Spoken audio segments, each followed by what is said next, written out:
有请1号男嘉宾。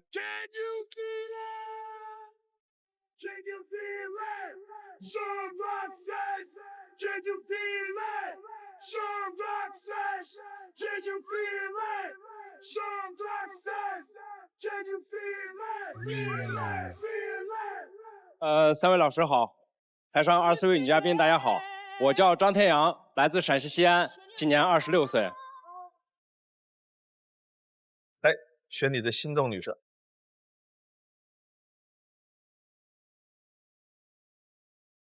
爱之请回答。你的第一个诉求是？我希望你能陪我一起看日出。我觉得2个人可能在山顶上，从星空到整个城市被蒙上一层金色的色彩，我觉得这个事情特别美好。15号。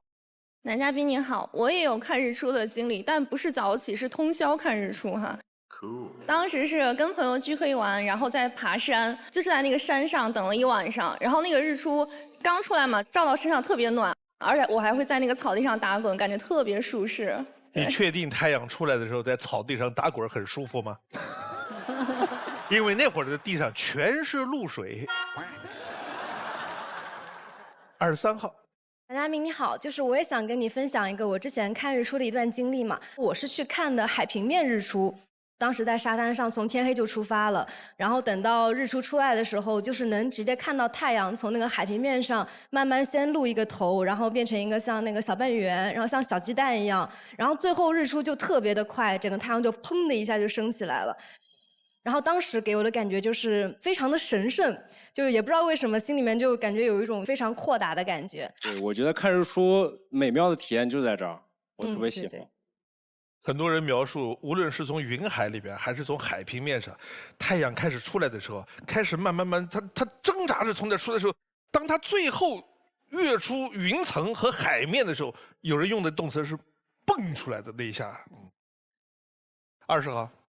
各位老师、男嘉宾，你好，我是崔彩玲，目前呢是经营一家画室。因为我看到日出，第一想到的就是浪漫，有仪式感。我想问一下，你在平常的生活中也是这样有仪式感的人吗？我会相对注重一些这些仪式感的小事情，比如说可能接人下班的时候会买一小束花，带着。是一个挺细心的人，感觉。谢谢。你的第2个诉求是？我不希望2个人存在脱节式聊天。什么叫脱节式聊天？就比如说我给你发条消息，你可能1个小时都没回，这个我觉得没有什么问题。但是等你过了这1个小时以后再回复我，然后我这时候秒回，你又消失了。对我来说可能有点沮丧或者有点困扰，我不知道你在干什么，突然这样抽了个空隙回了我一条消息，然后我再给你回的时候你又不见了。6号。3位老师好，女嘉宾好，男嘉宾好，我叫钟欣，来自重庆。关于你这个2个人存在脱节式的聊天，那你是希望那种从早聊到晚的那种吗？或者说他中途给你讲我去上班啊，我有什么事在忙，这样子可以吗？对，就是只要这样子就可以。这大家都要上班，我不可能每一天跟学生一样从早到晚抱着手机，有那么多的空闲。好。场下的学生不干了。如何一句话得罪600人的一个标准范例。7号。男嘉宾你好，那我有可能在回了你一句微信之后，我就切到别的界面去看手机了。那这个时候，如果你能从我的抖音或者是从小红书上再给我发条消息，我就可以跟你继续聊天了。跟你聊个天能把人累死。微信说一句，说完了去抖音说，抖音说完去小红书说，小红书说完了去淘宝说，追着你这一晚上什么都不要干了，就到处找你是吧？就是我觉得2个人之间相互的这个交流，你能感受到对方有多重视你，多珍惜你。对，如果说长时间发生这种情况，对吧？或者这样聊了一半的时候，他突然消失了，也不解释，回来的时候他又接着说，或者他就不说了，对吧？就说明他没有那么在乎你。好，来看片子。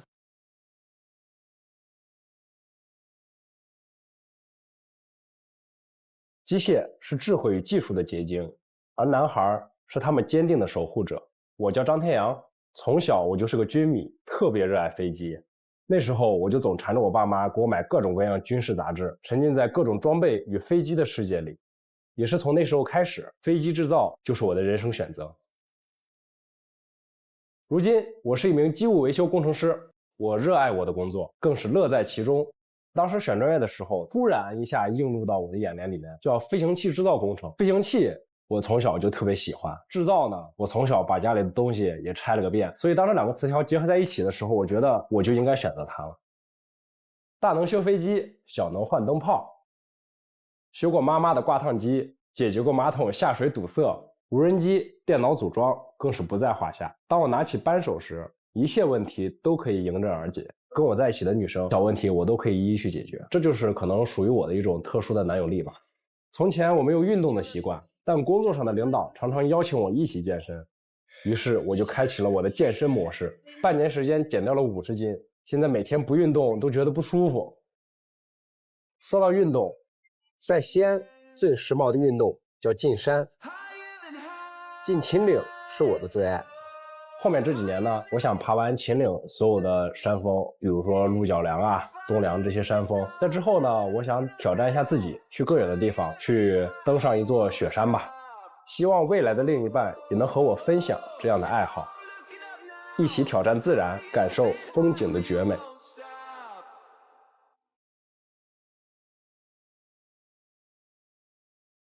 这么厉害，修飞机的，你主要负责哪一块呢？我的专业就是整个飞机的机械部分，就是它的发动机，然后它操纵的部分，还有起落架，就是不跟电有关系的。哦，我曾经有一次机会去航校，我当时有点飘了，想去学开飞机，这个单发的飞得很高，然后穿过了一个大桥。我们在天上飞的时候，大桥在我们下面，那个教练跟我说，下面我们要穿过那个桥，你来。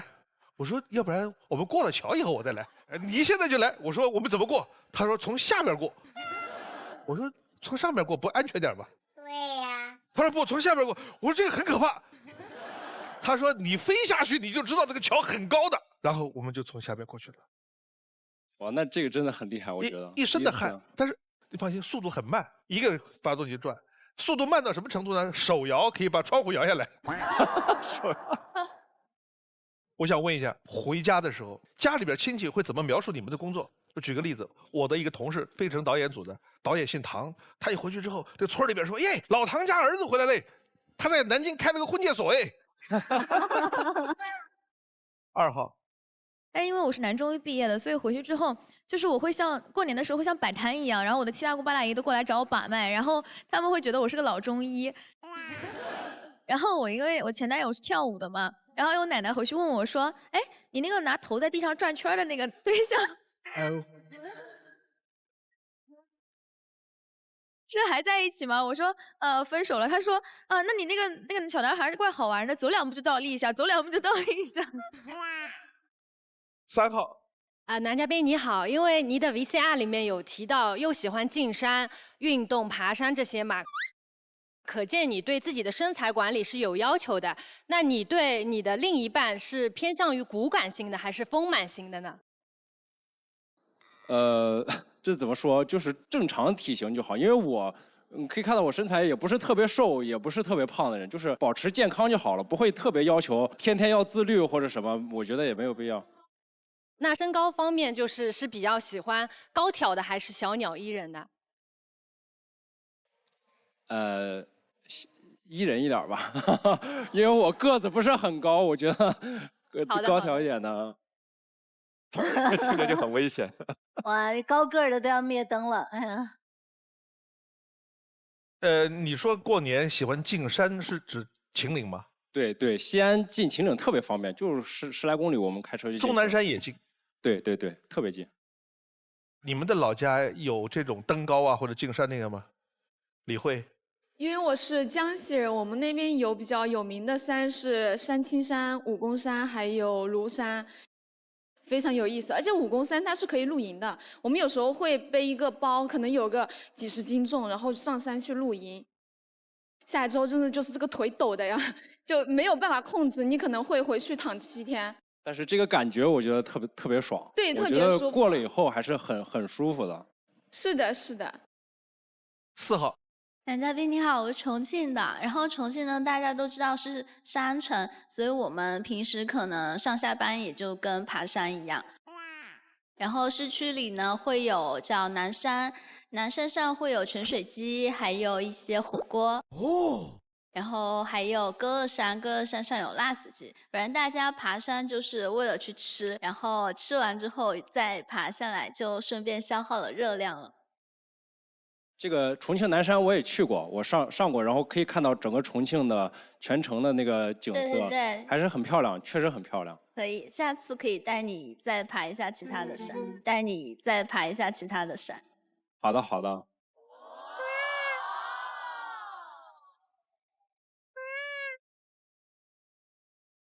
我觉得作为一个重庆人，我猜，对于重庆人来说，最不能理解的一件活动叫爬山。为什么要爬山？他们每天每个人 every day 都在爬山，出门就是爬山。好，看下一条片子。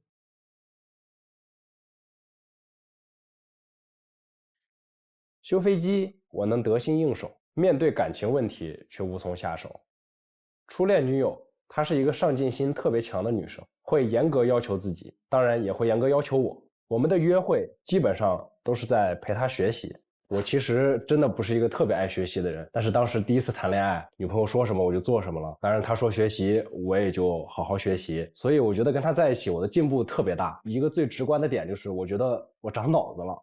后来因为沉迷航空模型，我找到了自己的兴趣，她却觉得我不务正业，就跟我提出了分手。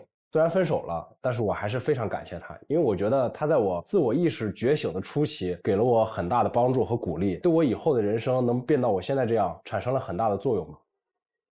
最近的一段感情快速却也短暂，我和他是相亲认识的，觉得合适就在一起了。但这段感情没有让我感到真正的陪伴和交流，相顾无言。我想说话，我也说话了，但是他好像只会接1-2个字。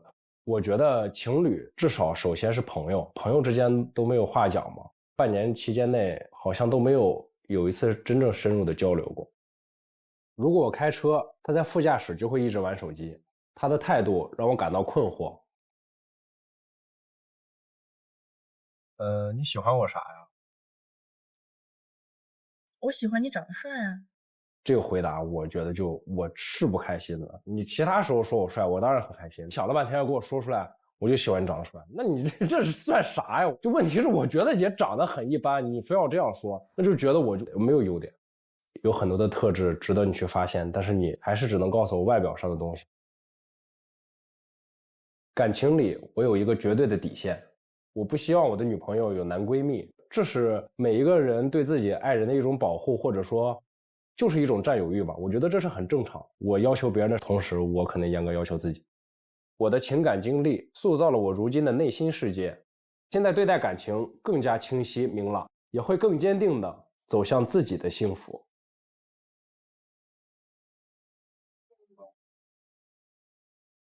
15号。男嘉宾你好，我刚刚看你视频里有说不希望自己的女朋友有男闺蜜，其实我跟你观点一样，我也不希望就未来男朋友有女闺蜜，可能有一点霸道吧，但是我觉得这是对对方负责。对，我也觉得是这样。就如果谈恋爱的话，减少跟异性的这个太深入的交流吧，我觉得就正常的交流还可以。对，因为我刚刚片子里也说，我觉得两个人在一起最重要的，首先我们应该先是朋友，最后才是爱人。所以我觉得我最好的朋友其实是我的另一半。对于我来说，我甚至连其他的朋友都可以不需要，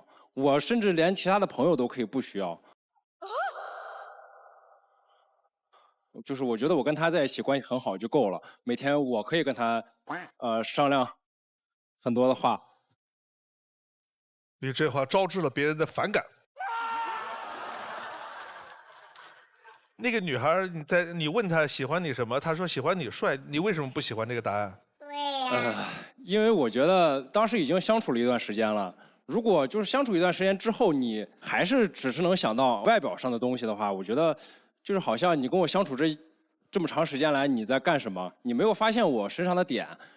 哎，我也挺同意这话。就像女生你们是不是？如果你问男孩你喜欢我什么？人家说哎我喜欢你长得美，这个话你们听的是高兴还是有另外的感受？4号。感觉单纯的第一眼，如果刚认识的话，对外表有所吸引的话，我觉得是 OK 的。但是已经有一段时间的相处之后，他还只是看到浅层的东西的话，我觉得他可能没太用心。哎，对的。对。那给你个机会，你自己说自己3个你自己认为显著的优点。还是细心吧，我觉得很多事儿它都是可以归到细心这一个范畴里面的。如果细心的话，生活里面很多事儿都是你是可以发现的，比如说他情绪上的问题。再一个，我觉得从细心能引导出一个，就是我相对比较有耐心，就是我觉得他今天不开心，我是可以静下心来去哄的，我不会说，哎，2句话好像就不想了。那男嘉宾，我要替你自己来夸夸你了。就是你在台上给我们的感受，我觉得首先你自己喜欢这个专业，而且能干得那么好，我觉得肯定是一个非常专注的人。其次呢，就是你在这个专注的过程当中，还有对这个女生半年的时间，她对你都那么忽视，你还能够很努力的，就是我觉得还是蛮诚恳的。然后第3呢，就是把这些事儿都拿出来说，说明也真的很诚实，就是包括男闺蜜的底线啊什么的，感觉是一个很靠谱的青年。简单、单纯、纯粹，活在热爱里。谢谢沈冰老师，谢谢。14号。你好，男嘉宾。刚刚看到 VCR 里讲到那个副驾驶嘛，我之前有看到过，就是网上有那种副驾上有就是女朋友的名字，什么女朋友专座，然后还有就是在上面贴上一个那种小的方向盘，不知道你有没有见过？我见过。然后如果就是大家有这个需求的话，我觉得我也会满足他。不是大家，就是如果我的另一半有这个需求的话，我也会满足他。但是方向盘这个东西，因为安全气囊在那边，会比较危险，所以就还是不要装了。贴个什么纸还是可以的。我想问一下，你们坐在前男友的副驾驶的时候，你们在干嘛？17号。我会那个在前男友的旁边督促他开车，然后跟他聊聊天。我一般不会玩手机。你要督促他开车，还不如玩手机呢。我刚想说，你想一个男人开着车，旁边女朋友，你靠左边，哎呀，中间，哎呀，你还想你玩手机好不好？4号。我特别喜欢在坐车的时候唱歌，包括我自己开车的时候，还有和朋友一起去旅行的时候，自驾游的时候，然后就会一路唱着走，他们就会点歌，然后我就唱。中华小曲库。这个我自己也很喜欢，我自己开车的时候就会在车里边吼。是吧？我觉得挺有趣的，就对，很放松。其实还很有意思，非常有趣的一件事。如果能跟另一半在车里这样稍微有点发疯的这种状态的话，其实我觉得还是很快乐的这件事情。最后一个问题，女嘉宾。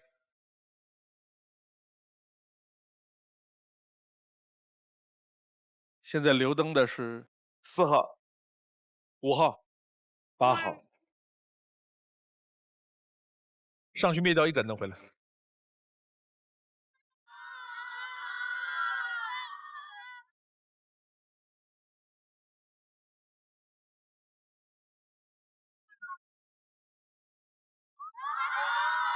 他果然是喜欢小鸟依人的啊！有请4号、5号。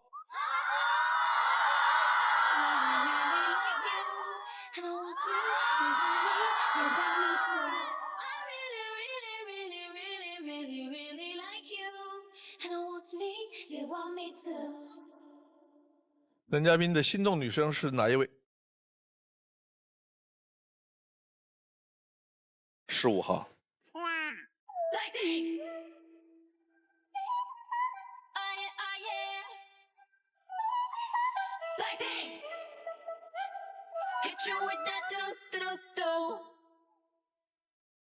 好，张天阳的智推女生也已经在台上了。花开有时，不负期待。非诚勿扰，马上回来。非诚勿扰，现在继续。好，张天阳的智推女生也已经在台上了。智推女生是贺林，4号。我愿意化作你这风干雨的一对，因为我们是天造地设的一对，人生不完美，陪你去体会，用时间熬出幸福。男生性格阳光开朗，热爱运动，享受在独处的时光里不断精进专业技能，在感情中享受二人世界的亲密无间。女生性格温暖善良，追求高品质的生活，喜欢尝试新鲜事物，品尝美食，在感情里关注细节，精致浪漫有情调。两个人都充满活力，一边在各自的领域努力上进，出类拔萃，一边享受浪漫的二人世界，供两位参考。看一下女生的基本资料：陈子韵，闻香识女人，我的爱好浪漫的事。我的爱好。喜欢弹琴、写歌、拍照，喜欢黑胶唱片，喜欢胶片机，记录生活对自己很重要。我想问一下，您是做什么工作的呀？大家好，老师们好，男嘉宾好。然后我叫陈子韵，来自广州。我是一名音乐老师，也是一个音乐人。所以我平常比较喜欢文艺的东西。赵美文，鸳鸯火锅，如果你也是我的情绪。如果你也是。2，满足但不拘泥于平平淡淡的生活，永远相信爱与梦想，始终相信前方终有自己喜欢的风景。如果你也偏爱这些，请和我并肩吧。贺林，我的多巴胺日记，我的理想，原生家庭。第一个，我的多巴胺日记。欢迎收看甜美的可爱日常。错了，再来。欢迎收看我的多巴胺日常。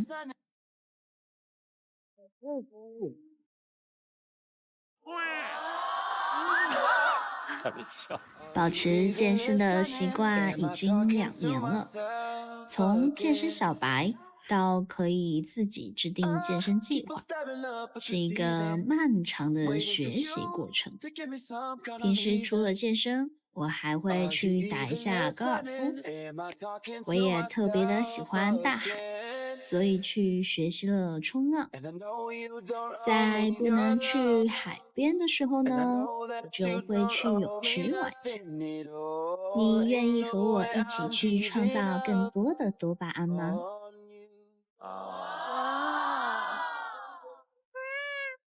考验男嘉宾的时候了。这个有摄影共同的对爱好，这个有健身共同的爱好。看他照片和健身更喜欢哪一个业余爱好了吗？最后一个问题，问3个女生。就是我谈恋爱可能比较注重一点，就是我希望能发现你身上的闪光点，所以我想问一下，你们自己身上对自己评判自己身上最闪光的地方是什么？那我自己觉得我是一个比较细腻的，然后唱歌好听的，热爱生活的女生，也是跟你一样有仪式感。谢谢。我感觉我平常反差比较大的，有点那种搞笑气氛组的那种在身上。谢谢。你有发现我的闪光点吗？你有发现我的闪光点吗？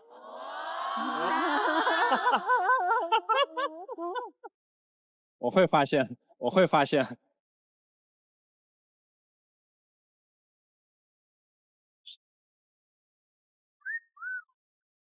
好，你要做最后的决定了。选心动女生有可能被拒绝，你自己回去。另外2个女生，你可以牵手其中一个。你的决定是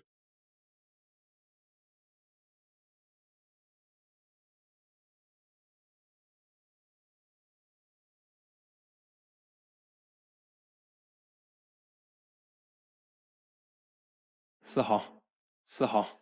Baby, all for you， 所有的温暖留给你。Baby, all for you， 所有的心都给你。我特别喜欢在坐车的时候唱歌，能跟另一半在车里这样，我觉得还是很快乐的。这件事情。对，可以带你再爬一下其他的山。好的，好的。你有发现我的闪光点吗？我会发现。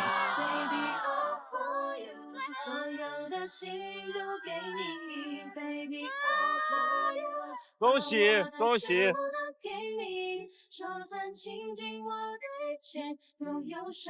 再见。有请下一位男嘉宾。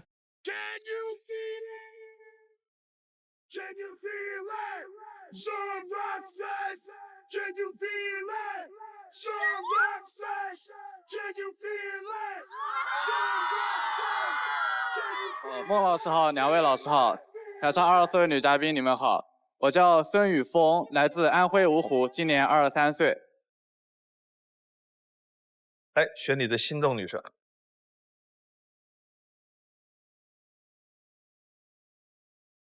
爱之请回答。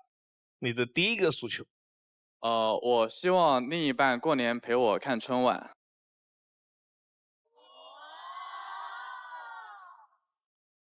其实我从小就是和父母一起看春晚，就是来度过这样一个特别的日子。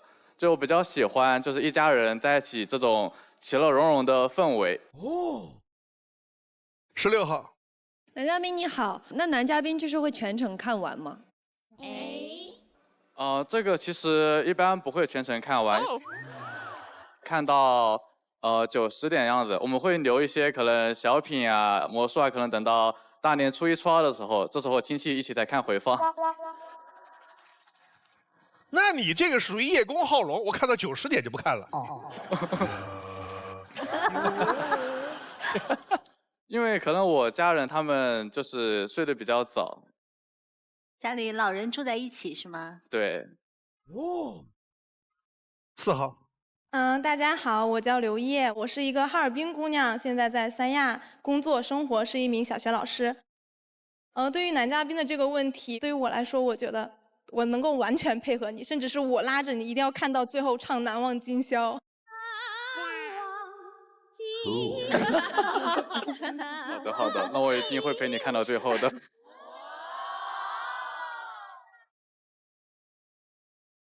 钟欣，男嘉宾你好，我想问，那你能陪着另一半12点的时候去放烟花吗？这个当然是可以的。首先10点多睡觉是我的家人他们睡这么早，然后如果我有另一半的话，就会陪我的另一半一起到12点之后一起放烟花，这样。好的，谢谢。你的第二个诉求是？我不希望另一半介意我有点 out。这个词应该是大概7年前的一个梗。out。19号。男嘉宾你好，我想问一下，你所说的有点 out， 这个 out 是指什么呢？因为我其实是一个就是不怎么上网冲浪的人，就像一些网络的热门新梗呀，一些热门电视剧，不会第一时间得到这个消息。那我跟你分享这些热梗的时候，你会介意吗？对呀。就可能我自己不会去冲浪，但是对于别人和我分享这些东西，我还是比较乐意去接受的。之前有一种说法，说现在传播的最小单位就是梗，就2到3天引爆，7天遗忘，然后7天之后一定会有一个新梗，快速取代之前那个梗。会不会就是在平淡的生活中找点小乐趣，找点小话题？是的，然后让大家有这种社交货币，充分引爆那种情绪的共鸣。看片子。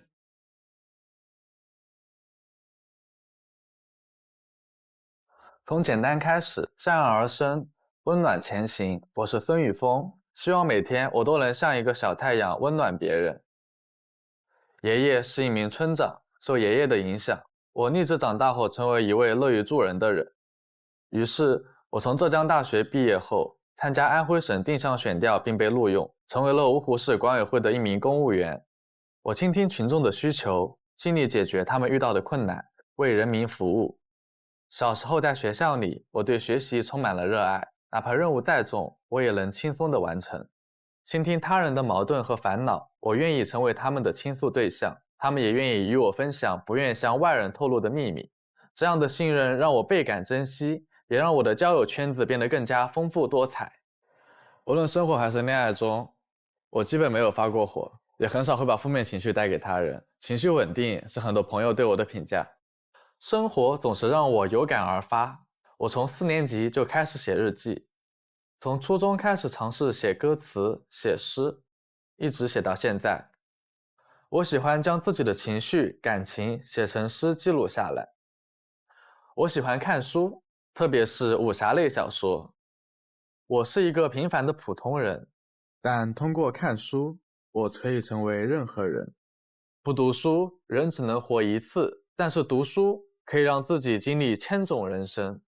无论是坚定的信念，还是阅读的乐趣和诗歌的创作，它们都成为我生活中不可或缺的一部分，让我在这广阔而神奇的世界中绽放出更加灿烂的光芒，温暖更多的人。你别说，他的形象确实让我想起很多基层公务人员的样子。而且他名校毕业，然后又选调。对，就是当时选择留在这个芜湖嘛，就是我从小就受到爷爷的熏陶，就是我希望自己也可以成为一个服务群众的一个这样公职人员。对，所以他喜欢看春晚啊，然后看书啊，就是他可能跟爷爷时间比较久，他以他为榜样。是。我们来看看男嘉宾写的诗。这个是我和第一任女朋友在一起大概1年多之后，那个时候写的一首词：卧床头一平生，噩梦难扰，心平一身轻。原是相思未入骨，才入骨时便思念成疾。哎呦，是刚分手吗？当时？其实那个时候是闹了一些矛盾，但是还没有分手。写完你给他看了吗？没有。看了就不分手了，可能。春风赠杨柳，白雪落星城。旧岁别旧愁，新年识新友。最后这个韵很独特啊。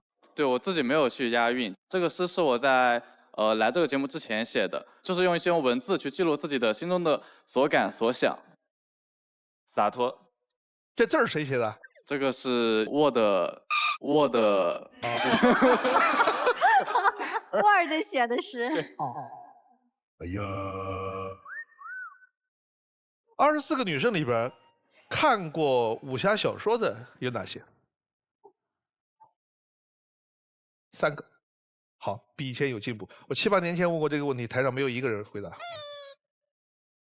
我们就说金庸，金庸那所有的人物里边，你最想成为？乔峰。乔峰。金庸笔下所有的女性当中，你最喜欢哪一个？这个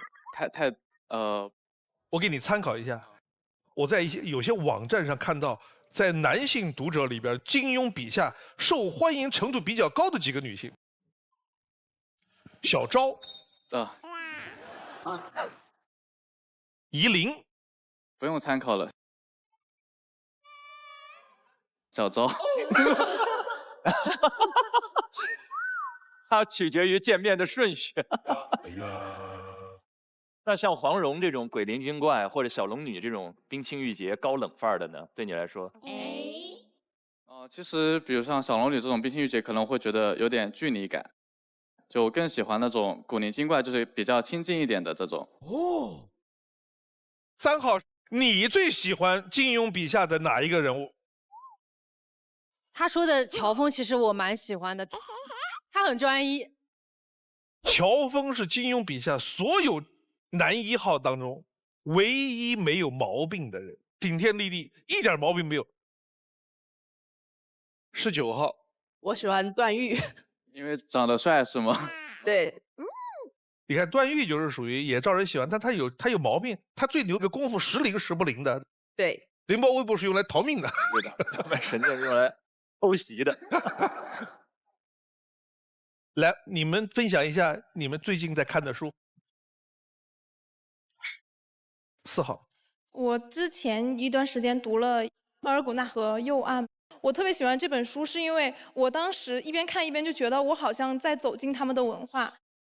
我就是哈尔滨人，当时我看到中央大街有鄂伦春族牵着驯鹿出来的时候，当时我的感觉就是鸡皮疙瘩起来了，觉得可以通过阅读和把我的生活有一个连结，我就觉得这个感觉特别棒。我在节目里边曾经推荐过，包括冬天你要想体会一下中国的冷极，你们可以考虑去根河，飞机可以飞到海拉尔，根河里边零下50多度，你可以去感受一下，也可以体验一下额尔古纳河右岸的那种风光，鄂温克族的生活。李慧。男嘉宾你好，像我在比较难过，或者是说我负面情绪比较多的时候，我其实最反反复复看的一本书就是《秘密》。因为它里面讲的是一种就是吸引力法则，就是它会告诉你，就是你的一个生活状态，它其实是可以根据你的思想去发生转变的。如果你脑子里是比较积极的一个状态的话，你的生活一定也会跟着变化，会越来越好。但如果说你是一个比较消极的一个状态，那你的磁场可能也会发生转变，你的生活可能也会变得比较糟糕。其实我非常赞同这个观点。就是当你倒霉的时候，你觉得怎么什么事情都这么倒霉？是的。当你幸运的时候，你发现怎么什么事情都这么幸运。其实有时候可能心态是比较重要的一个。是的，是的。我特别想分享一个我的感受，我们经常会讨论到一个话题：负面情绪如何排泄？约朋友吃火锅、逛街、看电影、唱歌等等都是。其实，当你情绪有问题的时候，阅读状态是最容易疗愈一个人情绪的。当你读完1、2个小时之后，你再回头想想你之前那个事情，也许你会有一点点不一样的感觉。这就是一个爱读书的年轻人的样子。我确实比较喜欢读书，我觉得读书它确实可以就是帮助你短暂的跳脱自己的这个现实世界，你的情绪也可以从读书中得到缓解。来看下一条片子。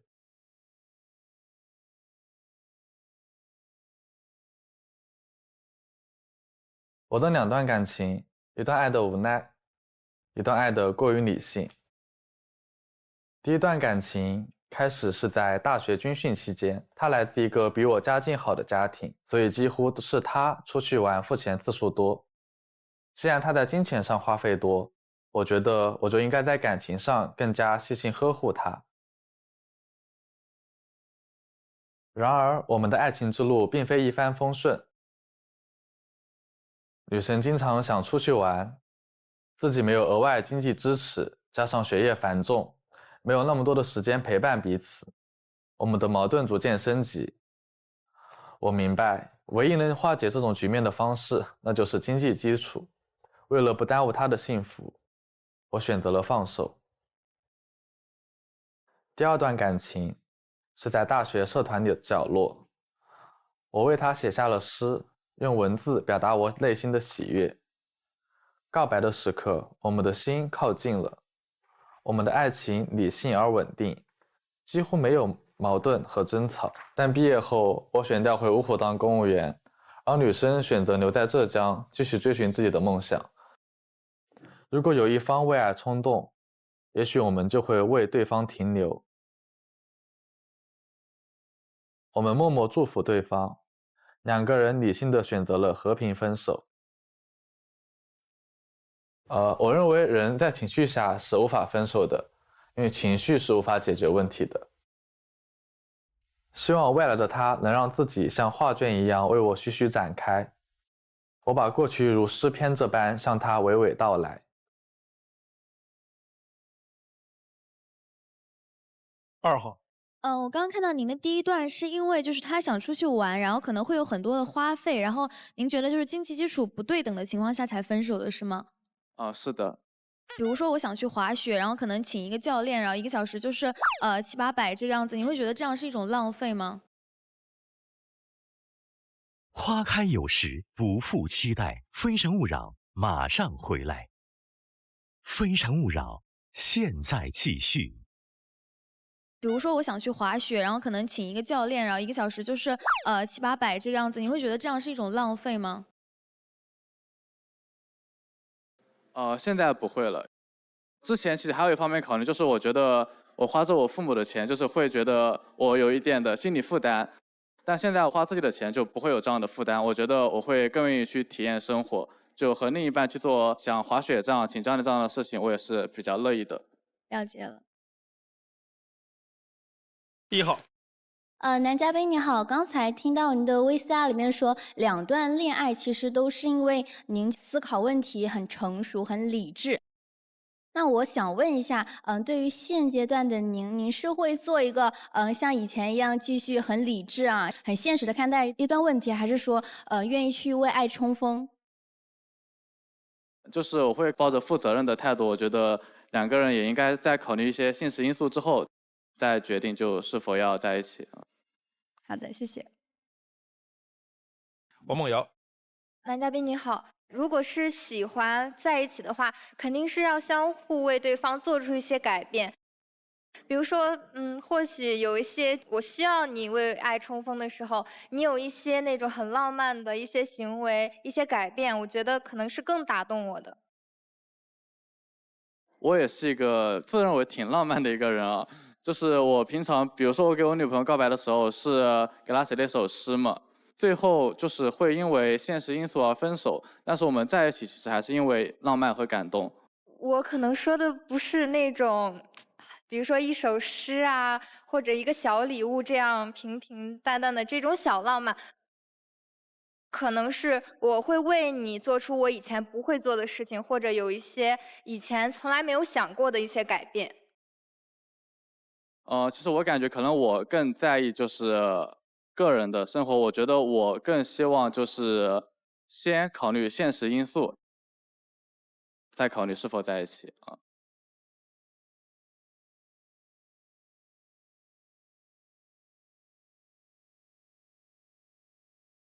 谢谢。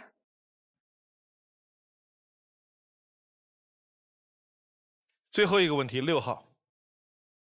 男嘉宾你好，我想问，那你说现实问题的话，你现在是怎么看待异地问题的呢？首先我觉得异地恋爱是没有问题，但是异地结婚其实不太行。好，谢谢男嘉宾。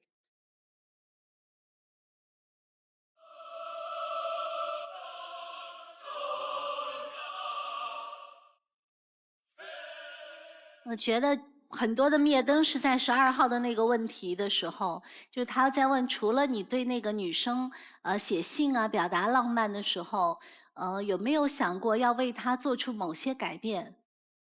就这个点会让大家会觉得你似乎是被某些客观的条件束缚住了，会觉得在关系当中，也许你会为对方考虑的比较少。因为在这个对一个年轻的男人来说，现实层面的东西是对你的一种保护，所以呢，在看起来是一个在爱情面前有渴望，但是缺少一点勇气的这种感觉。是的，谢谢老师。好，再见。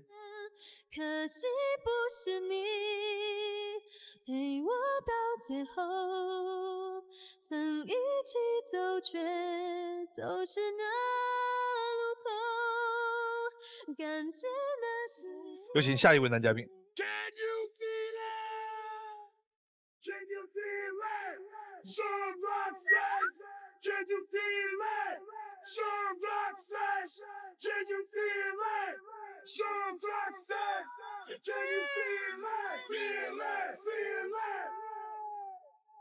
Hello， 大家好，我叫许文哲，今年27岁，来自于山东济宁。来，选你的心动女生。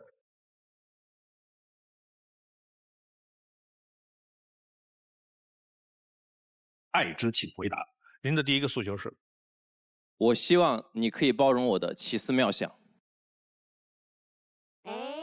你说几个奇思妙想，我们听听看能不能包容。是这样的，因为我从大学时期就喜欢研究一些奇思妙想的事情，然后因为这样有助于我创作的想象力和一些创造力的开发。然后我之前研究过一段时间的甲骨文。Cool。这是甲骨文中的天字，大家可以看到这也是2种写法。然后大家可以看到上面不同的，一个是圆，一个是横线。然后当时我就在想，这个到底是什么呢？然后我就联系到了我们中国的古代的神话，盘古开天辟地。哦，盘古开天辟地，故此天地分开。所以我就猜测上面那个圆，是不是就是天？天地分开，所以这个天飞走了，然后只留下了一片虚天，就是这条横线。可能主流的说法是认为它只是一个略写，就是太复杂了之后会有一个简写版。对，但是他让自己脑洞开也是不失为一种妙趣。哦，明白。7号。男嘉宾你好。我是觉得，如果我们把奇思妙想应用到我们小情侣的日常相处之间，会可以创造一些很美好的回忆。就比如我之前有一次生日的时候，我是跟我的朋友说，我想要的生日礼物不是你直接给我的，一定要是你要做一张藏宝地图，然后让我在我的小区范围内去找。后来我大概花了1个多小时把这个生日礼物给挖出来了。这是我和我那个朋友之间非常有趣的一件事情。我的生活中真的碰到过这样的事儿。《非诚勿扰》以前一个导演，他和他的一个女朋友就干过这个事儿。他女朋友过生日的时候，他觉得送一个礼物太平淡了，但是你要让他送一个多么稀奇古怪，他也想不出来。所以就在形式感上说的跟你一模一样，他就把这个礼物放到了一个地方，然后他就给这个女孩提供了各种线索，说你去找。那个女孩找了3个小时，没有找到，急了，就打电话让他说，他不说，他说时间没有到。那女孩更急了，就骂他，然后把他也骂急了，2个人分手了。到最后也没找到吗？女孩那个时候已经气到我不要了。哦，我不想要你的东西了，好不好？我笨，你找个聪明的去吧。哎，分手了。赵美文，男嘉宾你好，我想说你这些奇思妙想真的好酷啊，而且你整个人也很有趣。那为什么要用包容这个词呢？有谁会对你这个奇思妙想做出过反对，给你造成阴影吗？有太多人了，因为很多人会觉得你这个就是在胡想，在浮想联翩，然后就会觉得你想的这些不切实际，然后就会觉得你这个人是不是脑子这个思路是不是跟正常人不太一样？好，谢谢。因为我前2天去看了一个赵无极先生一个著名画家的这个100年回顾展，他其中有一个阶段，就他48年去了法国之后，他接触了现代派，这时候他就发现甲骨文很有意思，他就把甲骨文的这些符号画到了现代派里面的画作里面融入进去了。就呈现出来非常美妙的这个效果，所以就是说，这个奇思妙想它不是无趣的、无用的。所以我们要去，不是要包容，其实应该是理解或者欣赏我的这个奇思妙想。谢谢老师。第2个，我不希望你无法接受精致男孩。你精致到什么程度呢？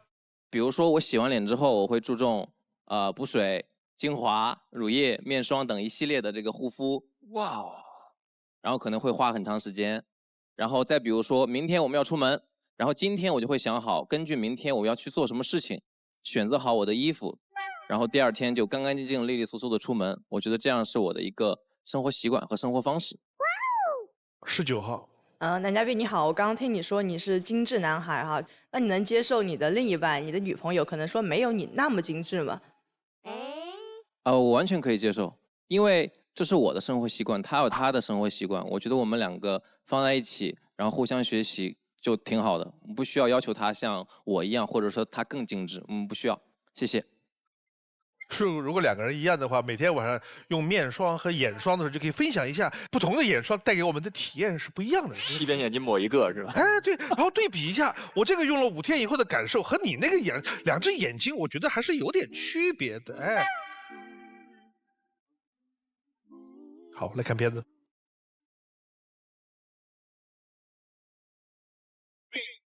韵律舞步，用身体演绎音乐，用编排抒发情感，在节奏中和自己对话。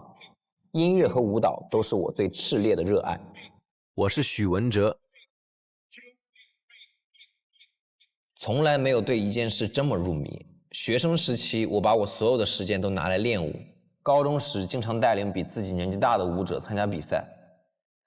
因为舞蹈，我也爱上了音乐。高考以全省第2的成绩考入四川音乐学院流行歌舞专业。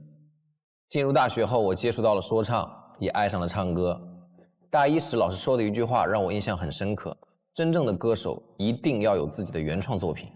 从那一刻起，我就坚定了要做原创音乐的决心，要做属于自己的音乐，开始尝试自己写歌，希望能用我的歌声触动人们的内心。大二时，我发了人生中第一张原创专辑，其中一首中国风歌曲《China》获得了中央网信办颁发的优秀原创作品奖。2021年参加了一个深耕于中文说唱的比赛，拿到了济南站冠军。2023年作为特邀评论人参与了一档说唱节目。目前我是一名原创音乐人，未来我会把更多的精力放在创作上，按部就班，沉下心来，做出能让听众共情的原创音乐。希望大家在听到我的歌时，能在耳机里找到音乐的力量。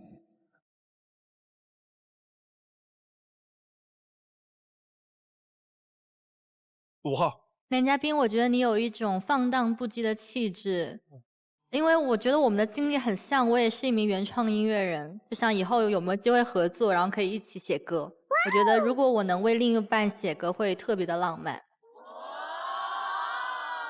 你可以现在唱2句吗？可以啊。你在哪里？玩着什么游戏？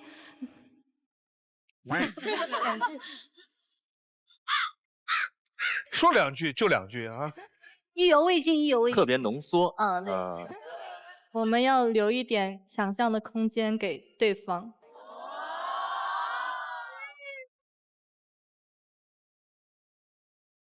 2号。就是我还很好奇，就是如果你现在又跳舞，然后又做音乐的话，会没有办法兼顾吗？不会，比如说我做一张专辑，然后可能有些歌是比较流行的，然后有些歌是很 hip hop， 然后有些歌可能就是舞曲，可以编舞跳的那种。哇，那可以，我还蛮好奇，能听一下你的现场的演绎吗 OK， 然后那我就带来一首我专辑里的一首歌，叫做《White Lotus》，然后希望各位能够喜欢。I found love, oh yeah. Let's go, what's up? I never run away, just made a fishing girl. I'm trying to find love. When I run away, cause I made a wild love. I'm trying to find love. Run away, run away. Really want you be my love. With my pretty, can you be my girlfriend? 最近只恋不 I'm trying to find love. Ah yeah. 我们也曾幸福过，爱被遗忘在了街口。有没有人听完了之后有什么要分享的？10号，男嘉宾你好，不知道是不是我的误解啊？可能我会有一点点觉得玩音乐的人，他面对的诱惑会比较多。如果你跟女生谈恋爱了，你会选择大大方方的公开吗？然后你说的那是 idol， 他还不是。那就是没关系是吧？哎，对，而且我觉得是要在合适的时机，就是交往的时间足够，形成我们坚固的感情之后，我会考虑公开。好的，谢谢。哎，你有今年的工作计划吗？目标吗？是有的，比如今年的计划可能就是发新专辑等等一系列，我会给自己制定一些计划。哎，在这方面也很好奇，就是在座的女嘉宾，你们会不会在你们的生活中或你们工作中制定或长或短的一些目标或者计划？22号。2024年，我希望能够实现0到1个不上市的这样的一个 case 的揽入。年底的时候能有闲有钱和另一半去看北极光吧。很浪漫，很浪漫。中心。男嘉宾你好，2023年年尾的时候，我一直在想，我2023年到底收获了什么？因为2023年感觉是我比较内耗的一年。直到我的朋友他给我讲，他说我收获了你这个好朋友，然后我就觉得好像有一些收获不一定是那种很实际性的工资的收入呀这些，有可能就是收获了身边人的关心，或者收获了新的好朋友。我觉得这个就是我2023年最大的收获。谢谢。我觉得你朋友刚刚说那句话真的很棒。一说到这个话题啊，什么总结一下啊，展望一下，它就是跟我们当下这个时间段有关系。过年嘛，那就说到过年，你们再说说你们有没有什么自己老家过年有些特别的习俗跟大家分享一下？3号。我们上海就是过年的话，吃年夜饭一定要包春卷，就是不管是咸的大白菜馅儿还是豆沙馅儿的，都是每家每户几乎都是要吃这个春卷的，是我们一直过年的一个习俗。刘宇航。哈尔滨还有一个习俗，我记忆特别深刻，就是说如果家里有亲舅舅的话，从大年初1到2月初2是不能剪头的。对我们那边也是有这个剪头发的这个习俗。哦，这个也是有。然后我之前也不是很在意这个，但直到我当了舅舅，这个事儿我觉得挺重要的。还是要信一下。24号。男嘉宾你好，我也是山东人，然后我来自山东日照。我们那边有一个习俗，就是在过年的晚上，大家会把干的芝麻杆子给铺到院子里面，这样每个来拜年或者串门的人都可以踩着芝麻进来，然后它会有类似于鞭炮的那个噼里啪啦的声音，寓意大家在新的一年都会节节高。哎，我第一次听到这个习俗，但是我觉得这个习俗感觉就是听起来很童趣。我之前有听说过山西永济县的一个习俗，我当时听这个很震惊，叫背冰亮标。108个壮汉要赤裸上半身，从黄河里挖一块冰出来，背在背上，敲锣打鼓啊，跳舞，在街上有阵型。哦，我当时看完之后就是震惊极了。这个永济这个地方很有意思，鹳雀楼就在永济。哦。小学1年级的是白日依山尽，黄河入海流，鹳雀楼就在那儿，当然已经毁于战火了。另外有一个《西厢记》这个故事就发生在永济的普救寺。哦，好看下一条片子。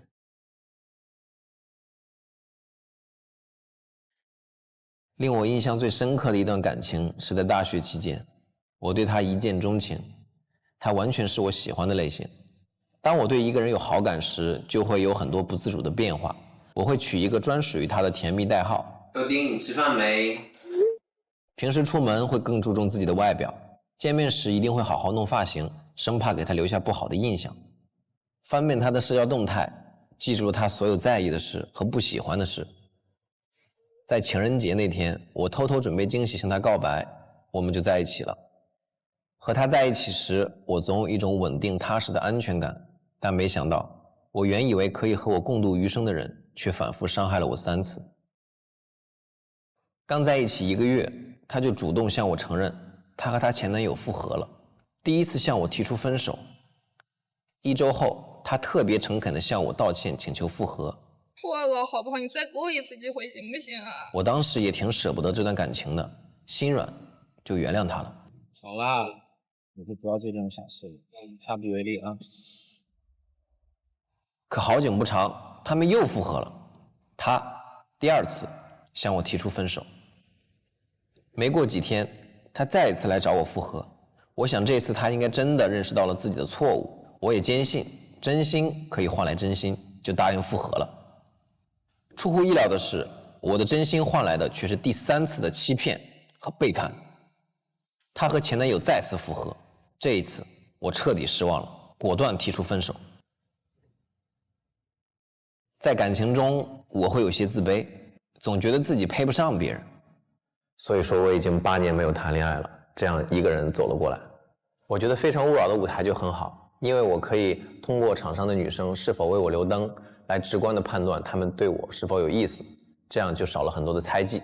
希望能遇到一个主动的女生，我们都能拥有对彼此明确的爱意和坚定的选择。如果她是一个大眼睛、长相甜美的女生，就更好了。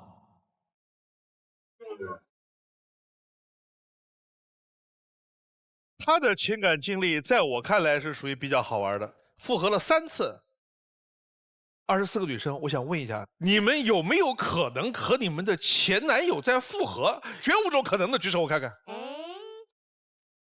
非诚勿扰，现在继续。你们有没有可能和你们的前男友在复合？绝无这种可能的，举手我看看。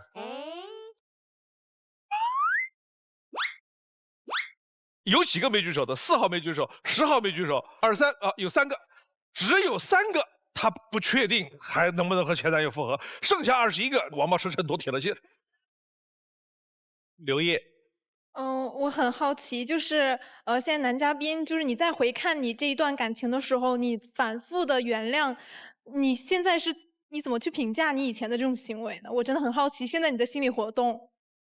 是这样的，因为当时那段感情中是偏向恋爱脑一些，然后加上我当时确实是对他很喜欢，然后我也希望我们能有一个美好的未来，所以说我3番2次的选择原谅他，然后包容他，就是为了我们能够最后走到那个最好的结果。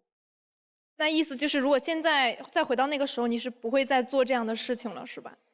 一定不会了。13号，男嘉宾你好，就是你视频里面，我感觉是有2个极端，要不然就是反反复复去原谅你的前任，要不然就是8年没有谈过恋爱。我想问一下，就是你为什么就一直都没有谈？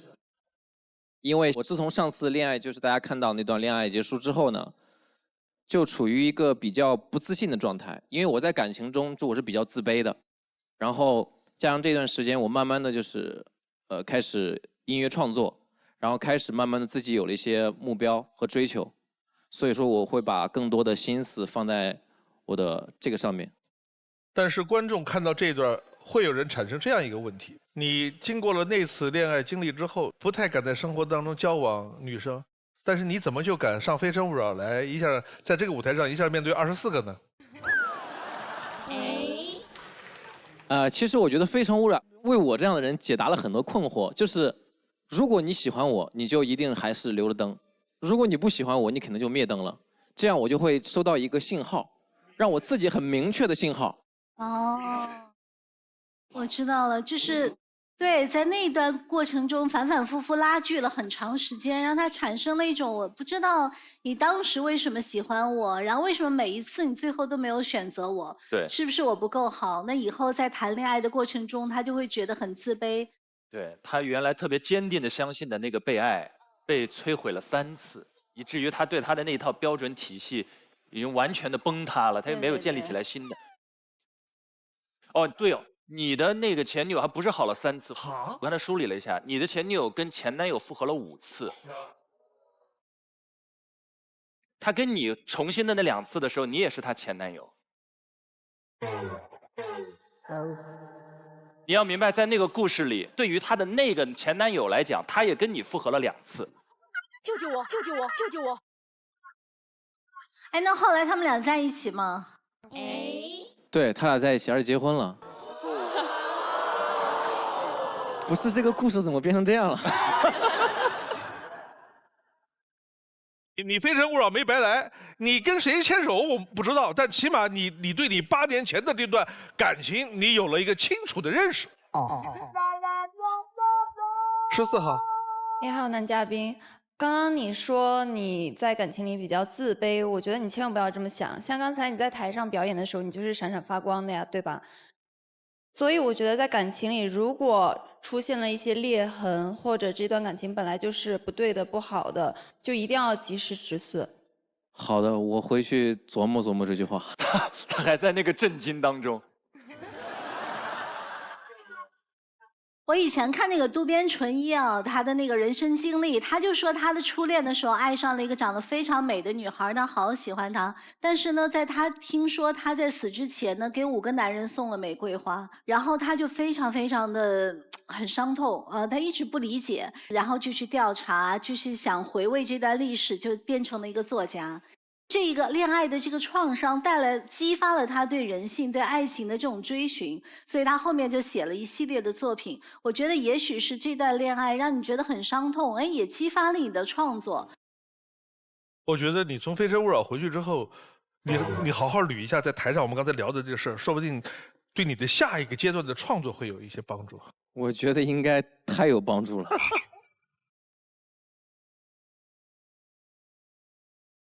最后一个问题，李慧慧。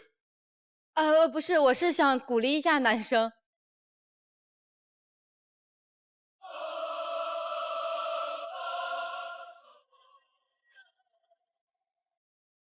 你身上有一股反差，你有强烈的业务自信，但又有很强烈的情感不自信。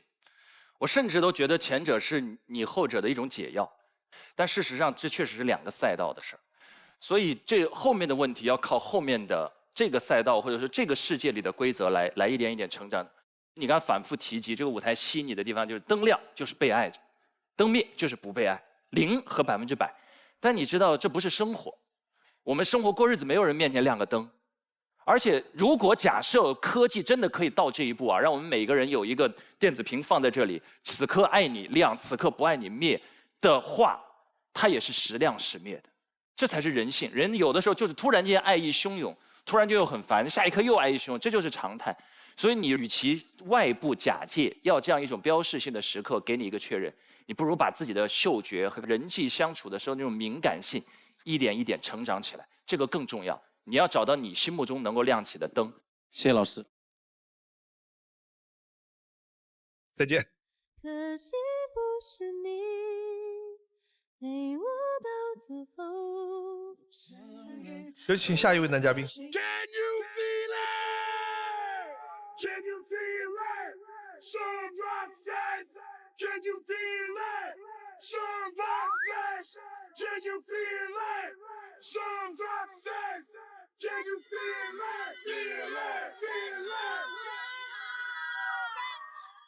温老师好，2位老师好，女嘉宾们、现场的观众朋友们，大家晚上好。我叫沈广杰，来自浙江宁波，我今年23岁。来，选你的心动女生。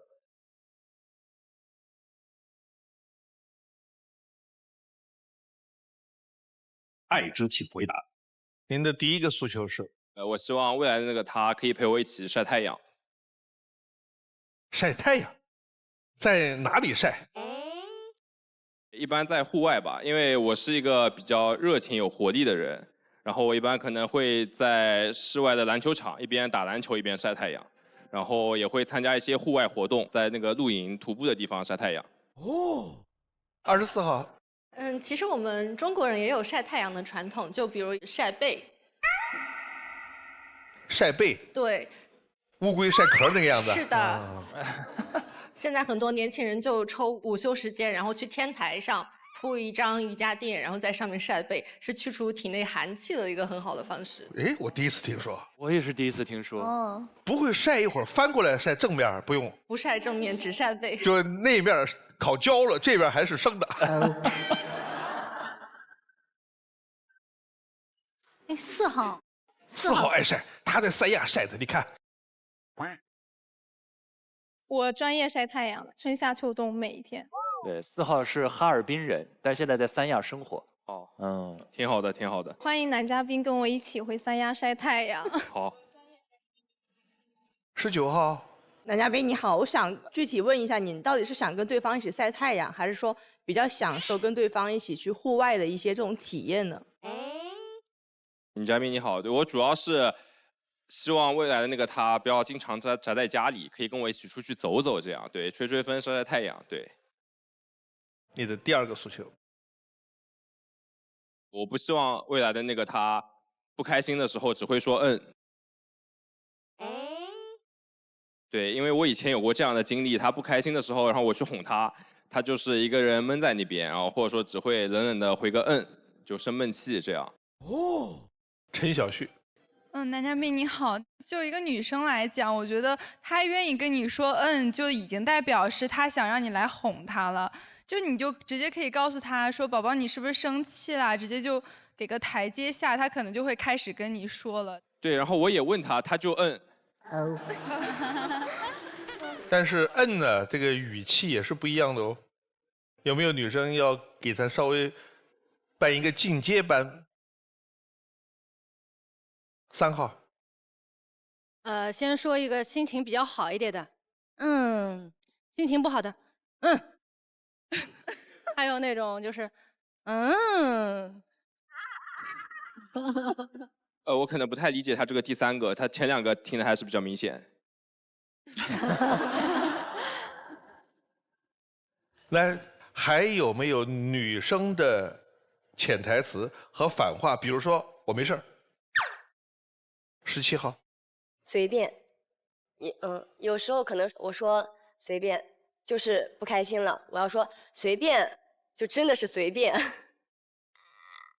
啊啊，这两个有区别吗？有区别。你是不是理解正好是反过来的？对，我可能觉得他可能第二个有点生气，第一个可能是真的随便。这哥们儿是属于学前班没有毕业，他那个已经是高阶班了。2号。就是如果我很开心，你说我们要去一个什么什么地方带我去玩，我就会说好好好。但如果就是你跟我说，比如今天有个女生要你微信，我在不开心之前，我会先就是有点阴阳怪气，我会说好好好。哦。就是你这个时候就要意识到我要不开心了。好，好，好，你给老娘等着。对，就是这个意思。哎，有没有那个我要去洗澡了？就聊着聊着，突然说我要去洗澡了，意味着什么？5号。我可能会平常12点睡觉，然后8点就说我要睡觉了，就是说我已经不在线了，我已经下线了意思。哦，好好好，谢谢女嘉宾，学到了学到了。好好好好好，你给我等着。但我在想，女生这种说啊、好啊、随便啊，她的意思就是说我有点不高兴了，但是我有点不好意思说出我为什么不高兴。然后呢，我就等着你来猜。如果你猜得好呢，你愿意哄我呢，就证明你对这个关系很主动，你是爱我的。就是它是一个整套的这样的心理。但是呢，在这个过程中呢，你与其是这样把这个2个人关系的主动权交给那个男生，那男生就会有压力。就是他有些时候可能会猜不到，所以我觉得我们女生不是应该去学怎么样说反话，怎么样让男生去猜，而是怎么样更好的表达自己的不高兴。女生在这个问题上，她一般不太愿意教男生，她希望你本来就会，她就怕我把你教会了，你把学会的用在别的女人身上。好，来看片子。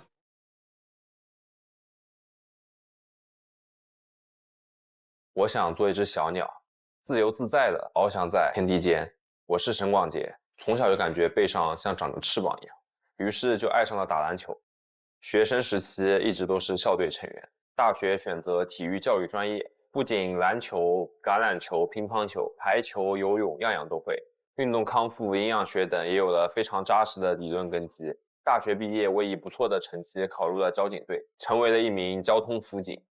但最终我还是选择了辞职，从事了我所热爱的体育事业。我爸妈都希望我拥有一份稳定的工作，所以辞职这件事情他们肯定是不会同意的。但是做自己热爱的事情，才会让我感觉我更有价值。接受过系统体育教学的我，让我能更专业地辅导我的学员。我们在进行增肌塑形的力量训练中，不可避免的会对我们的身体关节造成损伤，因此科学的训练和调理是非常有必要的。鸟儿都向往自然，我也喜欢绿意盎然的山水。我经常和朋友一起组成小队去爬山，我很乐意充当团队的领导者，每次也会在自己的包里帮其他人装上大量的干粮和水，也会默默跟在队伍的最后做收尾保护。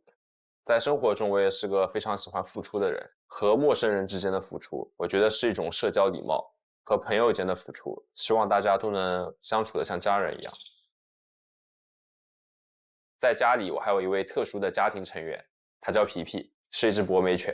我特别喜欢带着它去公园散步。其实在小的时候，家里也养过一只金巴犬，可惜小狗的生命实在是太短暂了，难忍分别带来的伤感，以至于我们家很多年都没有养过宠物。未来我也希望和你一起养一只属于我们的小狗，能和皮皮也成为很好的朋友。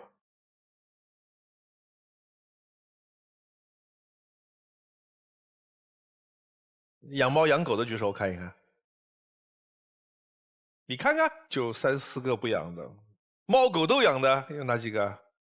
有，你看，3个、4个、5个，哎呦，哇！王梦瑶，就是我家里现在是有4只猫，还有2只狗。就是遛狗这件事情，你觉得你可以胜任吗？女嘉宾你好，我觉得可以胜任，对。但是你这个养的，它确实是有点多。你一个人养吗？是在家里和我妈妈一起会照顾它们。哦。你不当交警这个事儿，父母反对的是吧？啊，对，那跟他们讲，他们肯定不同意的。你就是自己做了决定。对，我就自己做的决定，属于先斩后奏的。你们有没有人在你们的职业选择当中辞职没有跟父母商量，自己做决定的？有没有过？陈小旭。我倒不是辞职，我是复读过一次。在第一次的时候，我是报了一个北京学校，但调剂了，调剂成了一个我不是很喜欢的一个学校，都没有跟我爸妈说，然后我就直接通知他们说我决定复读，然后他们也就是接受这样子。3号。我之前第一份工作是在银行里面正式职员，然后后面我就觉得太累了，太辛苦了，因为压力很大，然后每天忙到很晚。我是辞职之后才跟他们说，我说我辞职了，然后他们非常惊讶，因为我是裸辞。6号。我之前是在医院工作，然后其实医院在大部分家长的眼里是一个挺好的工作，但是我当时觉得太千篇一律了，然后我就直接找了下一份工作，然后找好了我再通知我的家长，但他们也并没有什么反对，他们就说哦好吧，因为他们一直还是比较支持我的所有的选择。在他后面的职业描述当中，感觉他辞职以后过得很开心。对，从事自己的体育行业比较开心吧。你觉得自己的这个选择你是满意的是吧？对，我自己为我自己的选择负责嘛，但是我要再次跟他们说一声对不起。对。片子里边你说你是那种付出型人格，你有没有分析过付出型人格和讨好型人格的区别是？我个人是这样认为的，就是付出型人格的话，就是我做我认为值得的事情，然后我去付出，对，然后我也不需要索取回报啊，要求他为我做什么。然后我觉得可能讨好型人格的话，会有一点想讨好对方，想从对方身上索取点东西，可能。2号。我其实也是有一点付出型，就是我会如果很喜欢一个人，我会先就是有一种为爱冲锋的勇士那种感觉嘛，就是一直就是付出。但是我会在心里面积攒我的委屈，就是如果我付出了，但他看不到，或者是他不珍惜我的付出，然后我就会好委屈，然后委屈到我受不了了，我就会就是分开或者什么。但你觉得就是你会是这样子的吗？还是说真的完全不求回报，不在乎他是什么反应啊？那要分情况吧，对。但是我觉得我的付出是我的事情，就是如果说我过分追求他的回报，会对他造成很大的压力，然后会让这段感情就是很有枷锁啊什么的。那你会期待一个就是互相付出的类型？对，那肯定是要互相付出。就是我当然会付出一点，就是他如果没有什么回应，或者说他可能不喜欢我的话，那我肯定会很识趣的就退出啊，或怎么样。对。王梦瑶。你好，男嘉宾。你好，你好。我之前一直以为我是那种付出型的人格，但是有一次我突然意识到，就是当你的付出是对方不需要的时候，你的付出好像就成自我感动，就是你觉得我为你做了很多很细心、很贴心的事情，但是对方就觉得无所谓啊，我不需要啊，所以在那之后，我可能就会不太那么的敢于去付出。来听听法律工作者，24号。我觉得付出型人格跟讨好型人格，他们最大的区别是这个价值感的来源不同。付出型人格的价值感可能就是来自于他给予的这一瞬间，然后讨好型人格的价值感在于对方的肯定。然后从这个角度来说，我觉得付出型人格好像比讨好型人格更接近爱的本意。每个人对这个事儿理解有共性的地方。在我对这个事儿的感觉当中，付出和讨好有交集的地方，而且交集的地方比较大，但是它最本质的区别，在我看来是属于两者关系从出发点上的不对等。付出是什么？我和别人交往的时候，是处于我自愿的，我对这个关系的期待，我的付出，第一是主动的，第二我自己的意愿是愉快的，我愿意为他付出。讨好。两个人的关系首先就摆在了不平等，你在这些不平等的关系当中，你要释出的那个好意是基于这种地位的不平等，而付出首先两个人的关系姿态是平等的，有的时候做的事情看似相同，但是出发点是不一样的。学到了，孟老师，学到了。对，我也想跟男嘉宾提个醒，就虽然你刚才有提到你是付出型人格，但在日常交流的时候，你容易一不小心会往讨好型那边滑动。因为我有发现，刚才在跟女嘉宾沟通的过程当中，我中间有几轮的对话，我听着都有点像在应聘。你刚才这边说的，我有一只狗狗是博美，他说我有4只猫和2只狗狗，然后他的下意识的反应就是男嘉宾，那你承担遛狗的工作可以吗？你说好的，女嘉宾，我可以的。遛狗这件事情，你觉得你可以胜任吗？我觉得可以胜任，对。你的整个姿态、表达的状态和你的位置，还有你发问的角度啊，就下意识的把自己放在乙方的角度。这种姿态最奇妙的地方是，它容易让那些本没有甲方心态的人，自然而然的把自己搁到甲方的位置上。你要知道，这里面很多女嘉宾里，平时在跟很多男嘉宾沟通的时候，整个姿态还是平等的。但是跟你聊了3句之后，那个女生就咚咚咚咚咚咚咚，她这个位置就升起来了，她像一个升降机一样。因为你那个状态越乙方，她就越甲方，她会不由自主的把这个地位关系朝一个跷跷板的方向在转变。明白这意思？哦，明白了。所以关系是双向塑造的。好，谢谢陈明老师的提醒。那我稍微硬气一点。哎，平等一点就好。哦，平等一点，平等一点。好，看下一条。花开有时，不负期待。非诚勿扰，马上回来。非诚勿扰，现在继续。好，看下一条。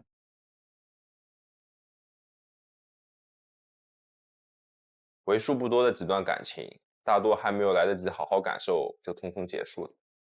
唯一印象深刻的一段是在大2的时候，我和他在一次志愿者活动当中相识，我对他算是一见钟情。虽然不是一个学校，我还是会经常约他一起泡图书馆看电影。后来我向他表达了好感，可以跟我在一起吗？于是他就和我许下了一个约定，把这本书抄完我就答应你。我当时想，还有这么好的事情，我按捺不住激动的心情，回去连忙奋笔疾书，就2个小时就抄完了整本书，立马和他表白，我们就顺利在一起了。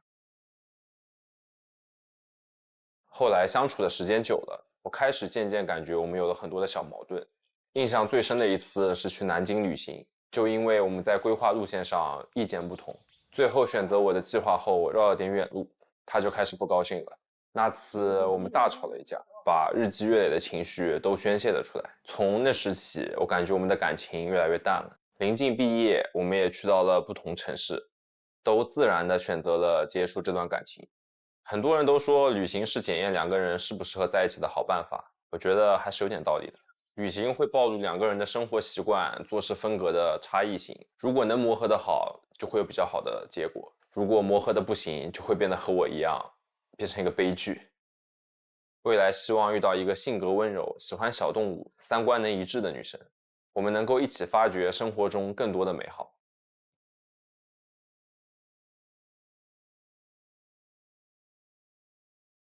南京居然成了你分手的一个伤心之地，就是做规划多走了点路，他就不开心了。对，就是讨论嘛，走哪条，他就听我的了，然后就走了我那条路，结果就多绕了一圈去那个景点。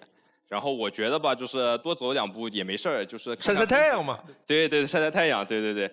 然后他就是觉得事儿挺大的，然后就大吵了一架。哦，中心。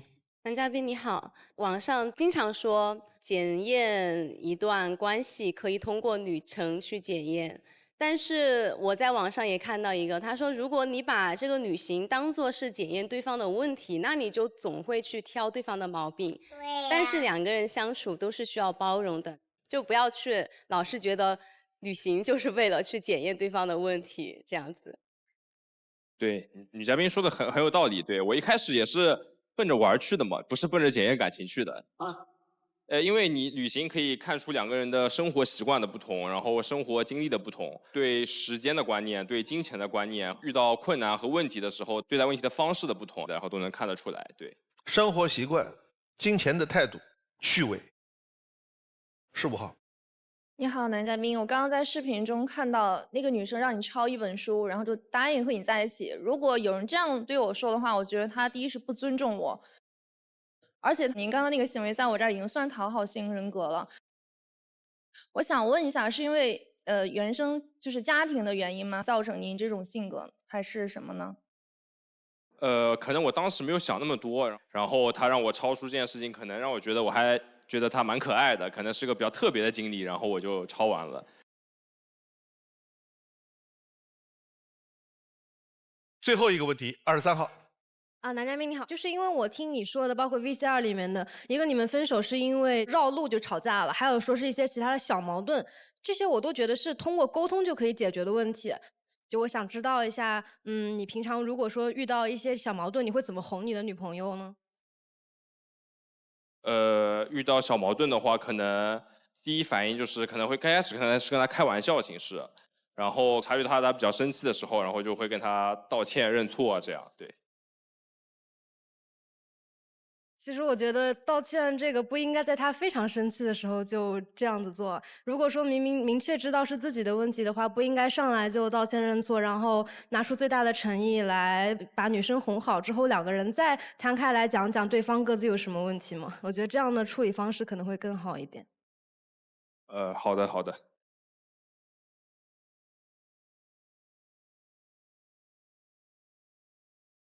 现在留灯的是2号、21号，有请2号、21号。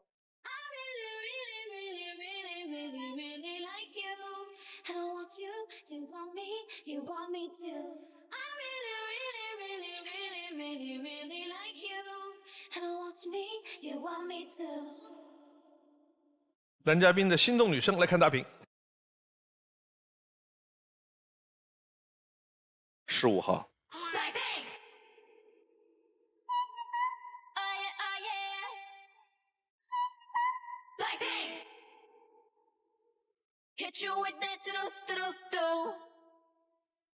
来看一下直推是许广前的直推女生是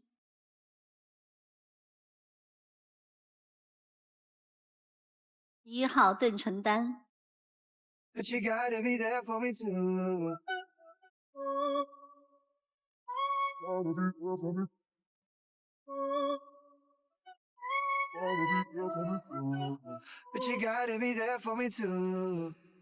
男生性格阳光开朗有活力，擅长计划，在感情中热情周到，温柔体贴懂浪漫。女生勇敢自信，洒脱随性，非常重视亲密关系中的陪伴。两个人都追求美好的事物，可以一起探索未知，分享彼此的内心世界，相互支撑，也有互补的一面。女嘉宾的资料看一下。秦明佳，我的性格不能容忍的是喜欢的类型。我选1，我的性格。自己是吃软不吃硬的人，做事不喜欢做计划，遇事就随机应变。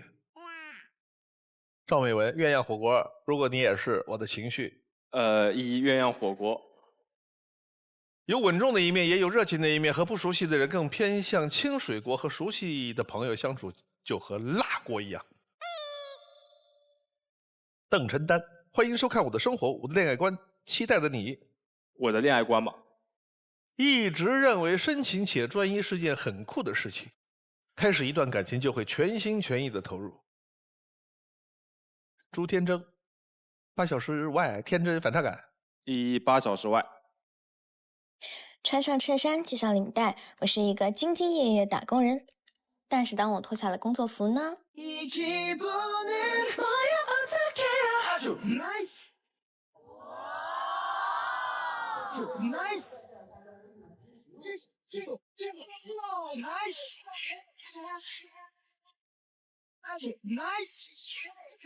跳完舞回家呢，我又是自己的私人大厨。除了在家做饭，还会给自己准备午餐便当带去公司。如果想尝尝我的手艺，记得要自己洗碗哦。最后一个问题问4个女生。如果未来和我一起养一只宠物的话，你可能会选一只什么样的宠物？秦明佳。我比较想养一条蛇吧。啊？你养过没有？我朋友养过，然后我经常去我朋友家里面玩。赵美文。金鱼，因为它不用遛，而且直接放到那块儿就。邓承丹。我想养一只刺猬吧，因为我觉得刺猬还蛮可爱的。2号，我想养一只兔子。因为我本身就很喜欢兔子，然后我小的时候，隔壁的爷爷他们在猪圈里面养了一群兔子，然后我每天就是会端着饭碗去跟兔子蹲在一起吃饭。然后长大之后，我就一直很想养兔子，但是我不太会养宠物，对，所以如果有机会的话，还是会想养一只兔子。你要做最后的决定了。好，选中间2个女生有可能被拒绝，你自己回去。另外2个女生你可以牵手其中一个，你的决定是？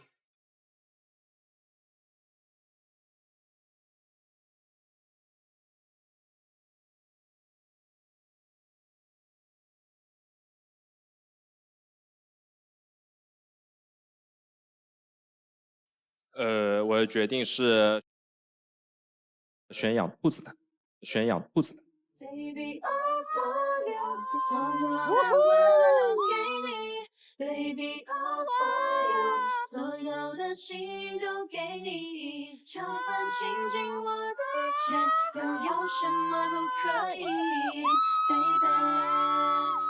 3位老师好，男嘉宾好，我叫朱天铮，今年24岁。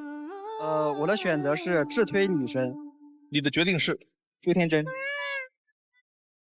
不好意思，对不起，觉得我们2个人不太适合，谢谢。我叫沈广杰，今年23岁。对，我很喜欢体育款的。大学选择体育教育专业，从事了我所热爱的体育事业。此刻的心情是心动，我紧张，一直在心跳的特别快，然后手出汗。个签是我的英文名叫 Rabbit。我想养一只兔子，你要来一点小兔子吗？我的决定是选养兔子。Baby, all for you， 所有的温柔留给你。Baby, all for you， 所有的心都给你。Baby, all for you， 把我的全部都给你。就算倾尽我的一切，又有什么不可以 ，Baby？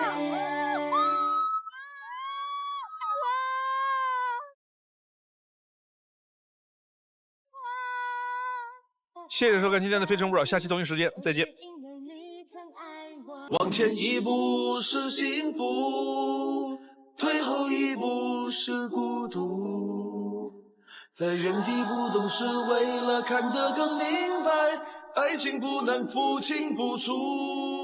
往前一步是幸福，退后一步是孤独。